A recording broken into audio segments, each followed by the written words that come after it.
আমরা যখন দেখি আল্লাহ পাক রব্বুল আলামিনের তাওহীদ আর একত্ববাদের মর্যাদা ভুলণ্ঠিত হচ্ছে, আমরা যখন দেখি তাওহীদ আর একত্ববাদের সংস্কৃতিকে ভূপাতিত করে শিরকি সংস্কৃতি বাস্তবায়নের ষড়যন্ত্র চলছে, তখন আমরা দুনিয়ার কোন শক্তির পরোয়া করার সময় পাই না।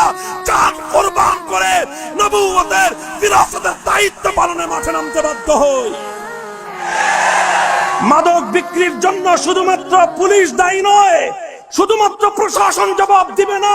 আল্লাহর দরবারে এই সমাজে মাদকের বেচা কেনার জন্য সর্বপ্রথম আলেম সমাজকে জবাব দিতে হবে।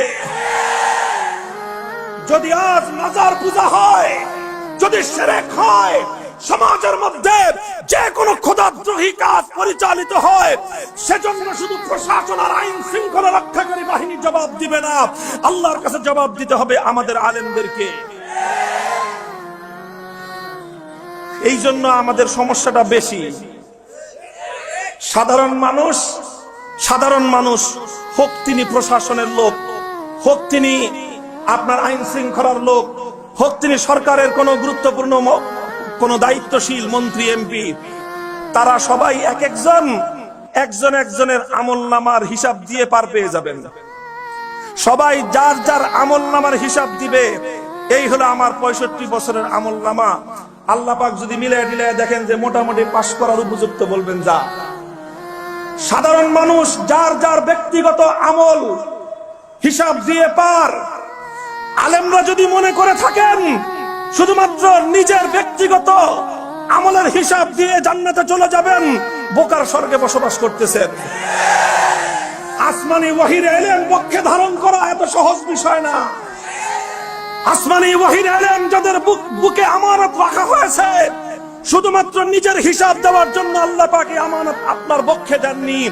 এই আমানত আপনার পক্ষে জন্য দেওয়া হয়েছে। একটা মসজিদের মুসল্লি যারা আছে, 500 মুসল্লি প্রত্যেকে যার যার আমলের হিসাব দিয়ে পার পাবে। ইমাম সাহেব নিজের হিসাব দেওয়ার পর 500 মুসল্লির আমলের হিসাব দেওয়া লাগবে। মুহতারাম হাজিরিন, কাজেই আলেমদের জন্য ব্যাপারটা খুব সহজ না, খুব সুখকর না। ওনারা তো মনে করে যে আমরা কই, আমাদের খুব মজা লাগে না খুব বেশি আমাদের। এই যে একটা বিব্রতকর একটা ইস্যু আমাদের মাথার উপর চাপায়া দিলেন, আমরা তো ভালোই ছিলাম, কোনো বাদাবাদি তো দরকার আমাদের ছিল না। বাজাবাজি করতে কি আমাদের খুব মজা লাগে মনে করেন? জীবনের ঝুঁকি নিয়ে ফেরারি জিন্দেগি যাপন করতে আমাদের খুব মজা লাগে, খুব স্বাদ লাগে না? খুব স্বাদ লাগে না।